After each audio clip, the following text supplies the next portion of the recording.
Now in its 12th year, the Public Library of Cincinnati and Hamilton County kicking off yet another session of its On the Same Page program. Will Schwalbe is the featured author this year. He joins us this morning. First time in Cincinnati. Glad you were able to join us. Oh, thank you, Brian. I'm so thrilled to be here and in Cincinnati. You know, and you've been smiling all morning, so I'm thrilled to talk with you, actually. Let's first talk about your book. It's called The End of Your Life Book Club, and this is personal to you. Very personal. What this book is it's the story of the books that I read with my mother when she was dying of pancreatic cancer.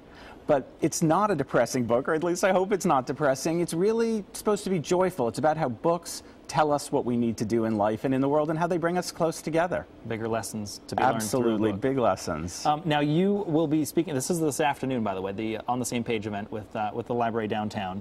From an author's perspective, what is it like when, or to know that you'll be interacting with people who, okay, everyone here is going to read this book.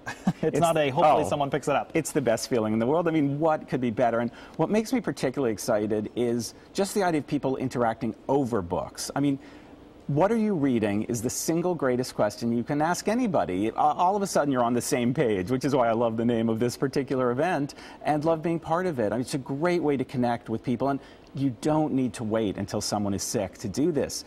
Call your mother, call your daughter, your sister, and say, hey, what are you reading? And have a great conversation. That's the point.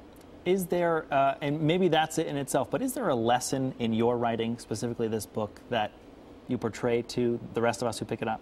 Absolutely. I tried for that. The book is called The End of Your Life Book Club because I wanted to emphasize no one knows what's the last book you're going to read, the last conversation you're going to have. So this book is really a plea, make it count. Read wonderful books, have great conversations, connect. I love the idea of a conversation. And do you see much interaction? You know, Cincinnati is unique to have kind of a community-wide reading program like this. Are we unique, or is this happening more often around the country? It's happening in other places around the country, but there's something very special to how the public library has organized it in Cincinnati. The different types of people it involves, the breadth. It's very exciting because they really seem to be bringing people together, different kinds of people, and that's thrilling. How can you pass up this enthusiasm? Will Schwalbe, thanks for coming. Thank you, Again, Brian. 2 o'clock today at the library downtown. You can check it out. Encouraging book. I'm glad to hear it's not all sad. Not at all.